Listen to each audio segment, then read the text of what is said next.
Hi folks, this is CKB. I'm going to be doing a track breakdown for you of Round Robin for Tamiras' channel. So if you like the content that he's uploading, support his channel by giving him a subscribe. So this is the first track on the vinyl, and it's sort of special in that I sort of made it for the record, but the other ones I sort of had lying around, so I just spruced those ones up a bit. But this one I made from scratch for that particular EP. And really, it's a simple sort of rhythm that goes on, a simple sort of bass line, but I achieve things in sort of different ways in order to fill the spaces, and that's really the main point, is that I'm kind of filling the spaces in between the main drums, which are the foundation of the track. Let's just have a listen first to, you know, the different parts. I'll just go through the track and then I'll solo each part and we'll go through sort of each one. So I'll just start out from the second part of the drop.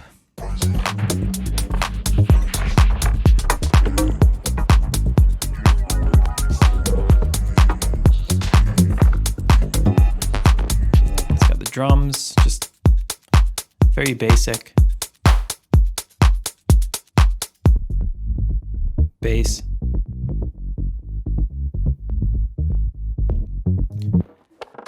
These are kind of my glitchy roller type stuff.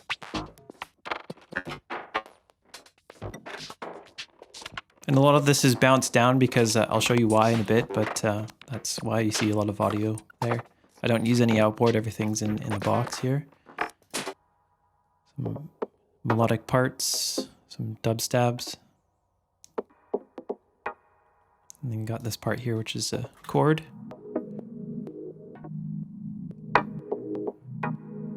Got some atmosphere, which is super important to me.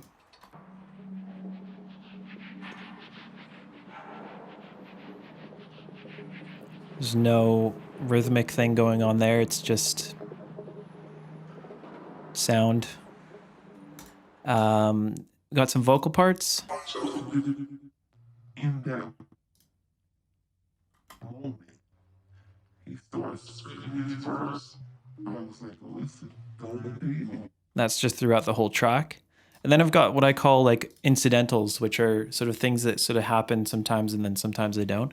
So let me just solo these parts. So these are just all fills and effects.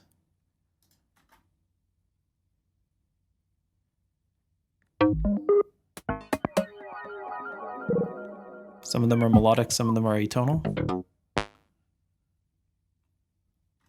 Stuff like that. I'll go through each part shortly, but that's basically the overview.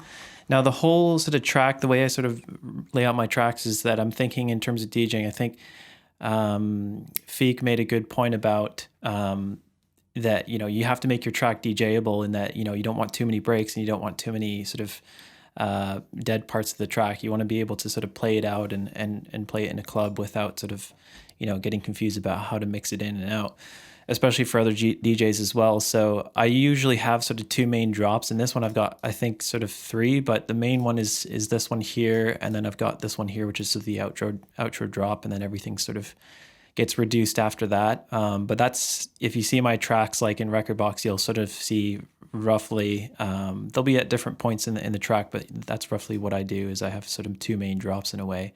Let's start out with the drums. So like I said, it's super simple. It's just like your 909 type of kit. My kicks all the time are, well, about 90% of the time or 80% of the time I use kick 2. I used samples for ages and like I couldn't find sort of the right 808 or the right 909, and even with tuning it and EQing it and compressing it, it just wasn't cutting it for me. So with the kick 2, I was able to sort of program my kick from scratch.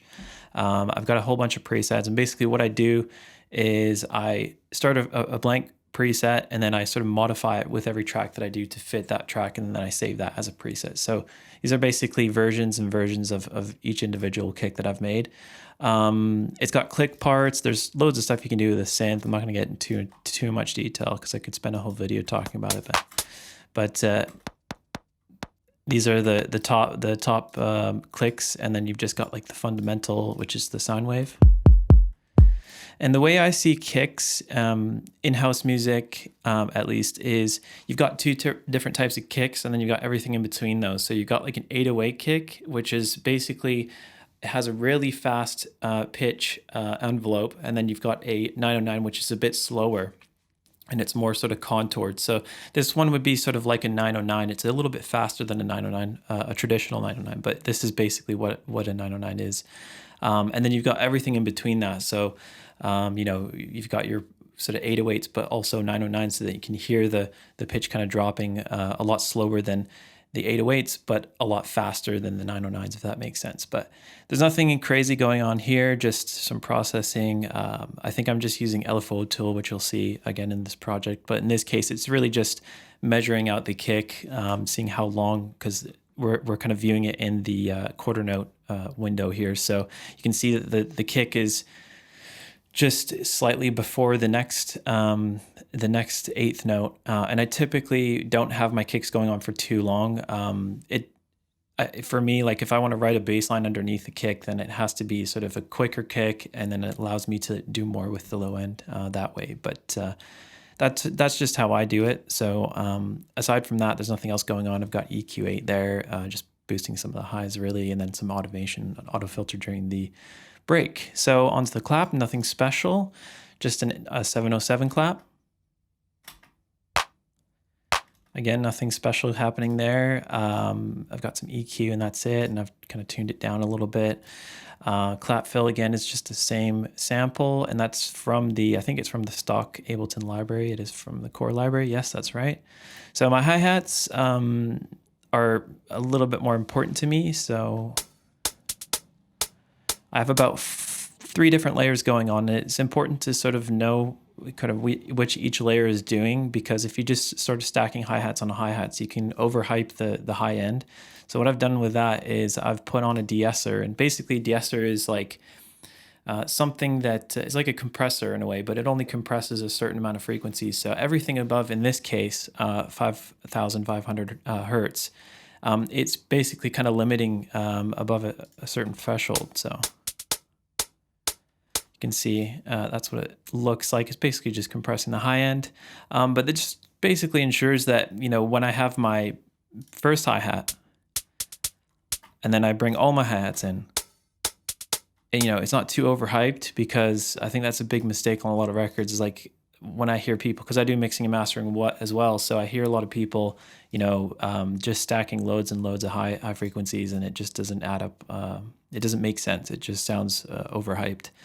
So the first sample here is the first hi-hat that you hear in the record, and that's just a shaker. I think this is from like a Muteki sample pack or something like that, very old sample pack.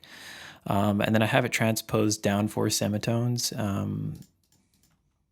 because it sounds to me like it fits more in the context of the drums when I go to sort of play it. So if I have it just at 0 transposition, there's no body to it, so I'll just take it down 4 semitones or whatever the case is,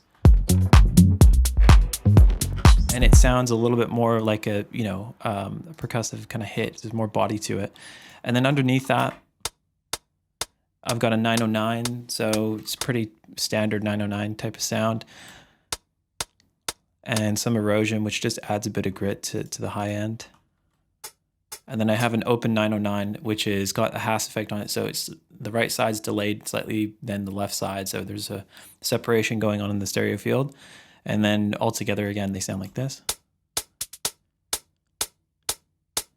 So that's basically what they sound like. I think when it comes to transposing stuff and putting things in key and stuff, people tend to take that advice a bit too far, and they sort of like get carried away and start trying to tune like snares and kicks and all this kind of stuff. Really, it's all about what frequencies, especially in the drums, what frequencies am I wanting to hit, what makes more sense when I listen to things in context.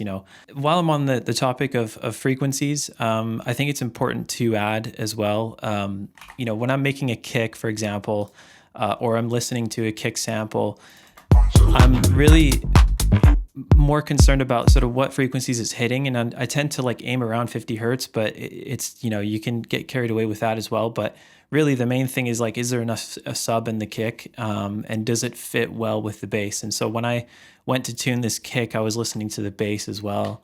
So just solo both these parts. So to me that sounded okay. If I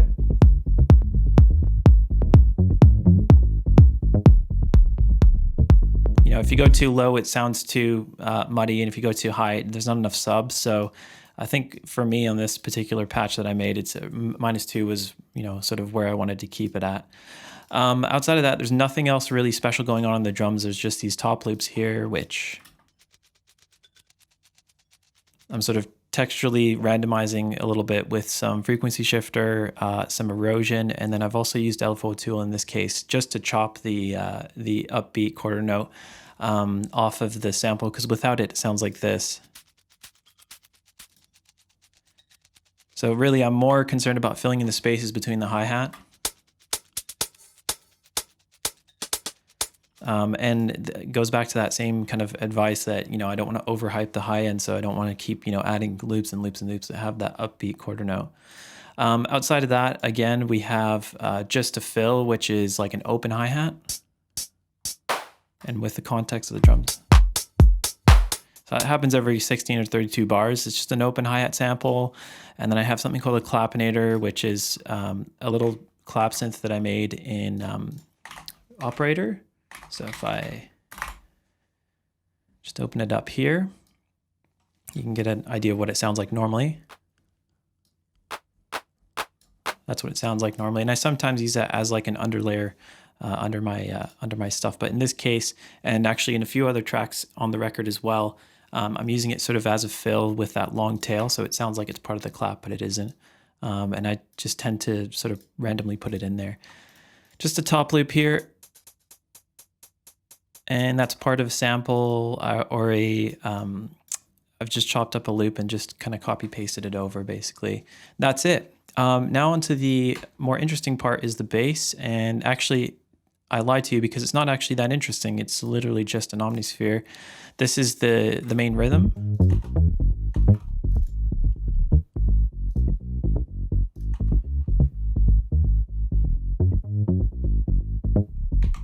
That's basically it. There's nothing special going on. I'll open it up for you so you can have a look. This is a custom patch. And there's two parts to it. So there's the first part.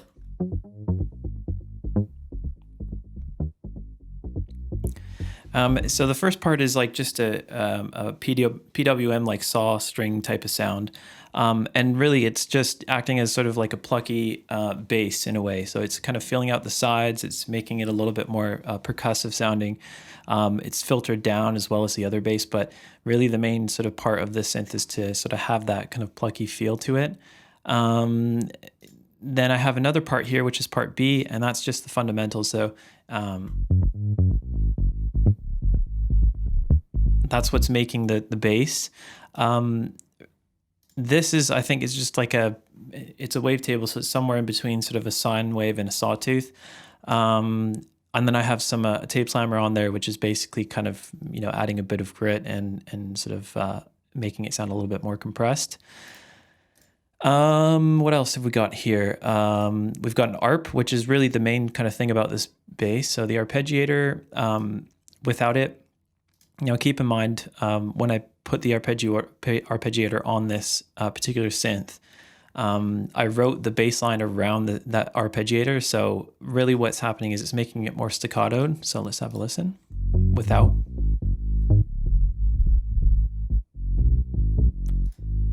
And then with.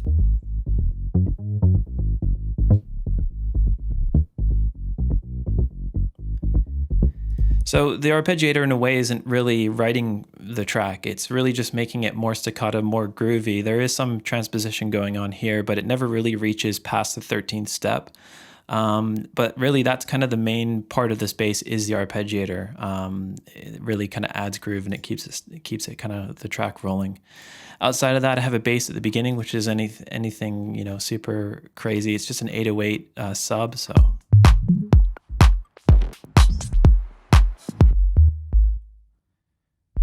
And there's a little bit of interplay that happens,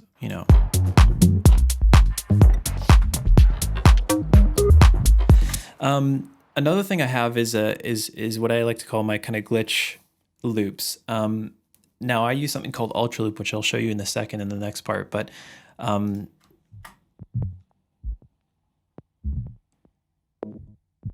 that's what it sounds like.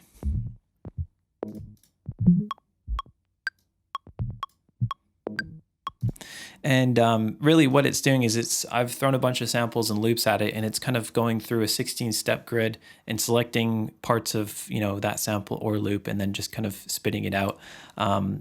I'll go on to this part here and then I'll explain more about what Ultra Loop is. So I have it frozen down to audio, and that's because when you're throwing loops at Ultra Loop, it tends to carry the loops on in the background even though you can't hear them. And then what happens is, like, some parts, you know, you may not like, and then you have to strip out.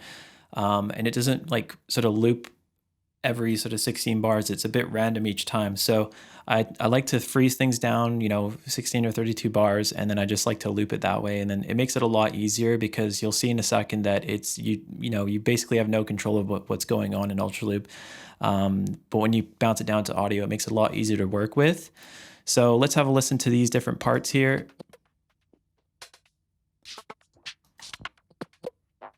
This is all Ultra Loop.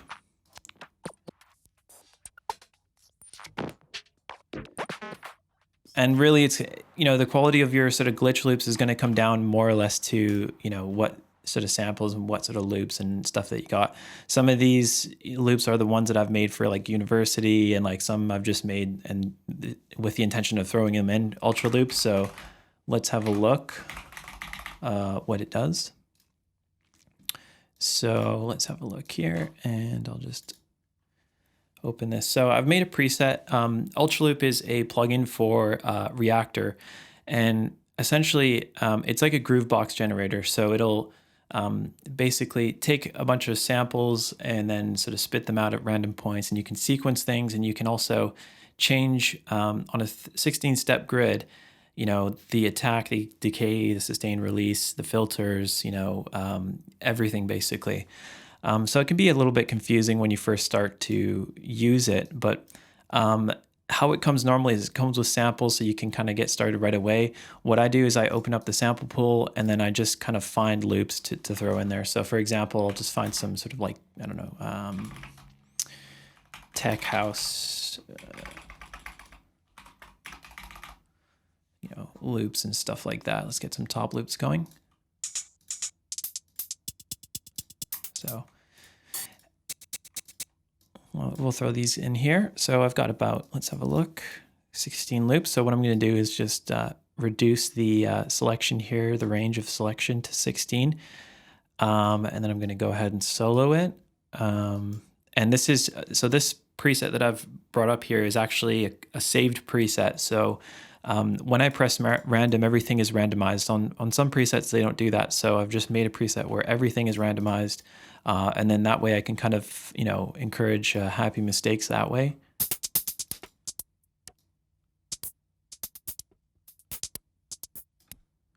So if I solo the drums with that.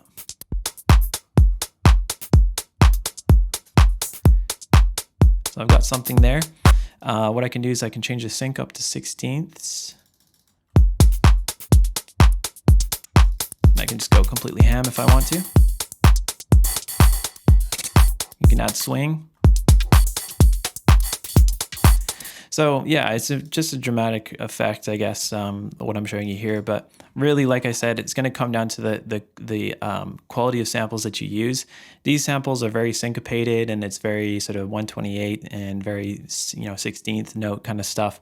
You can get some great results if you just throw like recorded, you know, pins dropping, or you know, just like Foley type stuff. You can get some really good stuff in there, and that's sort of what I've done here with these other loops. So I'll just delete this channel for now.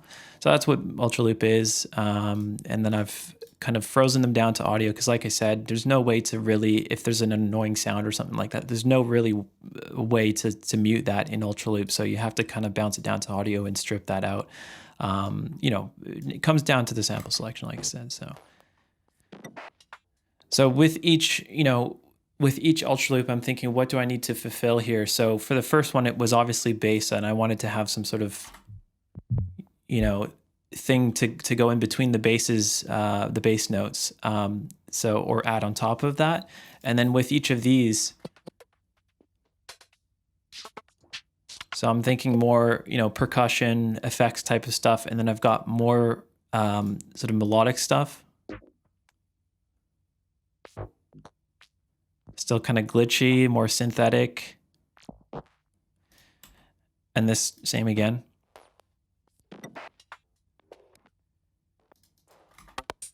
So it's more sort of like hi-hats and percussion. So I'm just kind of adding layers and thinking, you know, if I add too much, then everything sounds a little bit too 16th note. So it's, you know, it's important to not get carried away too much with Ultra Loop. But that's one way of doing it anyways. So that's one of my, I guess, secrets. The next one is I use a lot of granular synthesis. So in this case, like, it doesn't matter what synth I'll use. I'll just use a granulator or grain scanner or whatever is available at the time. And this one is more texturally, you know, consistent. But basically, it's basically the sample here.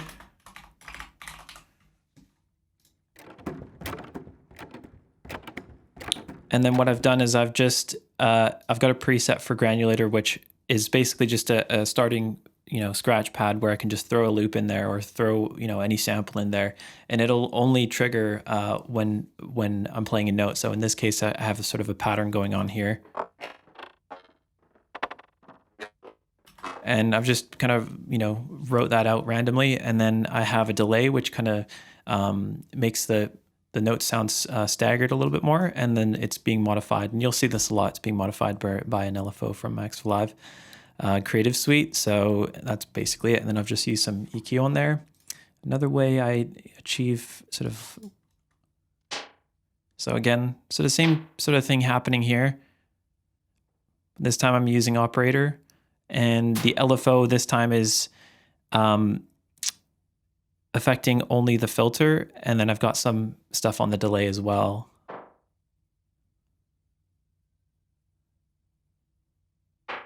So this is kind of, you know, this is where I get sort of carried away with, you know, making little bits and pieces and stuff. And you'll see that in the fills when I go to those next. So I have a little dub stab.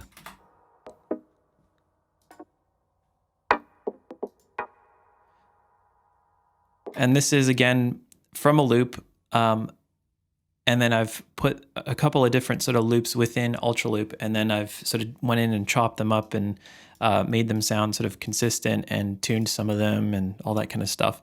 So really, yeah, it's just about experimenting and getting the right sort of textures in the track, and then everything together just sounds like this. So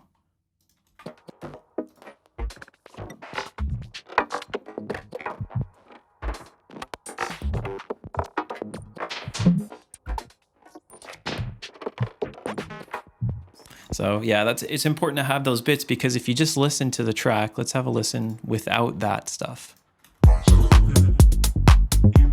You know, it sounds.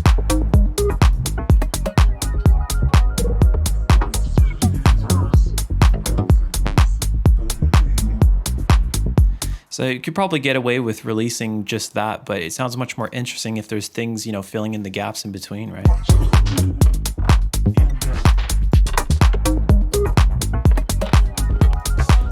More stuff kind of happening. Okay, let's go into the atmosphere part. It's very, very simple. So I've got a BG noise layer, which I think is just a frozen Ultra Loop thing again. But what I've done now is I've put a lot of reverb on it, and I think I've set the sync to a quarter note or a half note. And then, yeah, I've bounced that down to audio to select parts, and then I've frozen it again to save on resources here. But it just sounds kind of semi-random, which is what I like. But the important part of my atmospheric stuff is that it's not tuned to anything. So I'm letting the dubstep part and the chord part, which is this one here, you know, handle the melodic side. Everything here is atonal. It's more soundscapey, sort of, you know, noisescapey type stuff. Then this is sort of a bedding of noise, which is city ambience, which is, I'm using granulator for this one. And basically it's doing long grains, and there's multiple grains, so they're all tuned slightly differently, and they all have the different sort of lengths, and they're all being selected at random parts in the particular recording here, which is city ambience, what I just said. Some radio noise, which is obviously Omnisphere, and I use that quite a bit for my noisescapey type stuff. But, you wouldn't know these things were in the track unless you really, had an ear out for them. And even at that, you wouldn't probably even notice it that much. But I think it is important, like, if you're listening on headphones or stuff like that. Just random noise layers. These are all sort of Omnisphere, so, they all add up to this again. But to get onto that dub chord,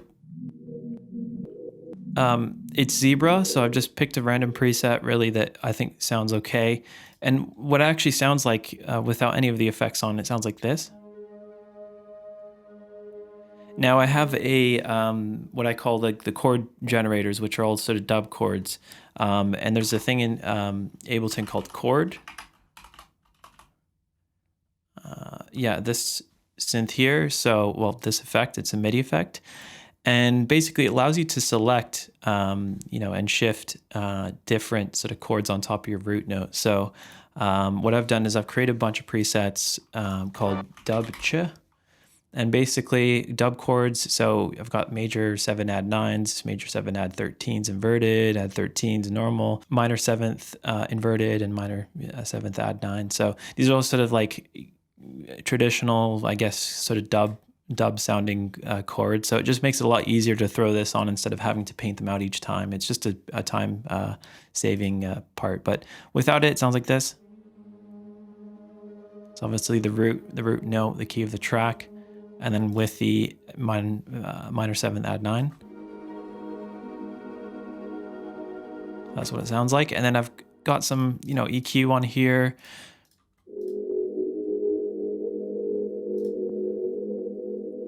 And then I also have Shaperbox, which is another interesting tool.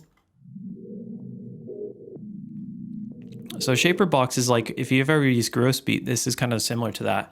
So it has time filter, width, and volume envelopes that you can mess around with. And you can also then go with each envelope into different sort of frequency bands. So as you can see here, this high band is being, modulated a lot slower than the other ones. And then this one's being modulated, sort of randomly, which is the mid band. And then you've got the low band, which is every quarter note. So this is just a preset. I don't think I've modified this too much.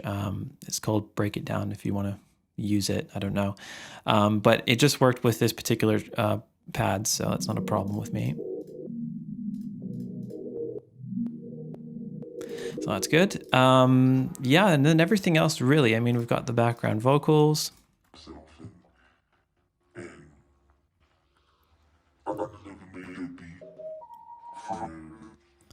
So yeah, it's really, again, it's like, it's part of the background. So it's more about the texture of the vocals, not so much about, what they're saying or, what kind of topics they're talking about. Really, it's more, down to the actual sound and the timbre of it. So when I look for, kind of interviews that are a good source or podcasts are a good source, but I'm listening to the vocal of how it sounds normally. I mean, even with effects, if you try to modify, somebody that's screaming or shouting, it's not going to sound good no matter what you do. So I think listening first, to the timbre and the pace of the voice, and then, recording that in, and then, you can add some, effects. In this case, I've got manipulator, which is just changing the pitch of the voice, de-essing, which is just general, processing. And then I've got metaflanger here. From Waves, which is super, super nice, and it gives it that sort of robotic tone. And then Effectrix is like a sequence effects, like a sequential effects generator. So I don't tend to use it a lot because, it does have a sort of sound that you can't really get away from. The phaser always sounds the same, the chorus always sounds the same. But it's a good little tool to make it sound a little bit more glitched out. But that's just an interview that I found, and then I've got little sort of parts that I stripped from that, and that's sort of every 16, 32, 64 bars type of thing. That's it for the vocals. Nothing crazy going on there. And then I've got fills, and effects. And so really the main sort of part of the track is everything above this. This was all sort of added a little bit later. So I got a bit carried away with adding like bits in between. This is kind of the electro type of vibe of it, is that I've got all these synths and stuff. And most of these things are operators. So, you know, this one here, just like an FM type of sound with a really fast attack. And then this one, just a weird kind of, I don't know, Jetsons kind of sound, UFO type of sound. And just a square wave. So it's just really bits like this, right? You know, it's, yeah, I just made all these synths and you know, tried to make them fit in the best kind of way I could. So this one here is something you might. So again, I'm adding that minor 7 add 9 chord generator, and then I'm also using Omnisphere. And I think the only difference, I've got 2 different layers going on here, one after another, but the only difference really is that one of them is -12 semitones. So it really just kind of sustains the note a little bit longer. So it's kind of like a transitional thing, which is cool. And then I've got effects here. These are all mostly frozen down, and then Serum, because it was being buggy, I had to freeze it down. But that's Serum there, and I made that patch.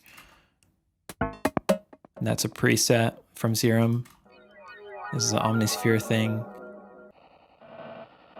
Some noise, again, Omnisphere.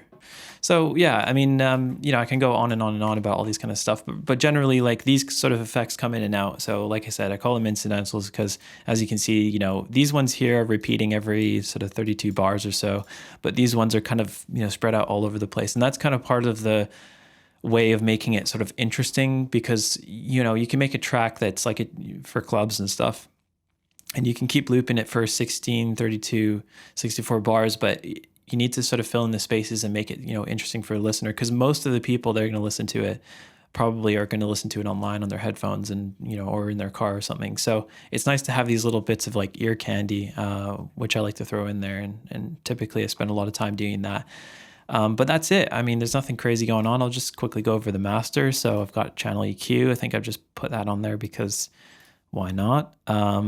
And then I do this a lot. I use the Abbey Road vinyl from Waves, and it's really nice. It's got a really nice, it adds kind of a thickness to the low end, which is really cool. This is Pro Q3, just my mastering EQ. Yeah, just, you know, mainly kind of saturation type plugins. You know, the virtual mix box can be nice if, you know, you're adding a little bit of, you know, thickness to the mids, and then the Abbey Road vinyl is the same kind of thing there as well. Pro L, so I think for the digital uploads of this, which are on Spotify, I think we went with the digital ones, which was my master, but for the vinyl, it was Rob Small that mastered it. But basically the only difference between the two is that the one I sent to Rob Small, I didn't use the Pro L, so I just took it out, and I think I brought the project down 10 dB. That's basically my mastering chain. There's nothing else, you know, amazing about that. So folks, I hope you enjoyed my tutorial there. It's just a track breakdown, but very, very simple. Tried to get in depth as much as I could without making it too boring. So I hope it wasn't too boring, but definitely give Tamiras a subscribe, and you can find me on Instagram at ckb_UK. Cheers guys. Thank you very much for watching. See ya soon.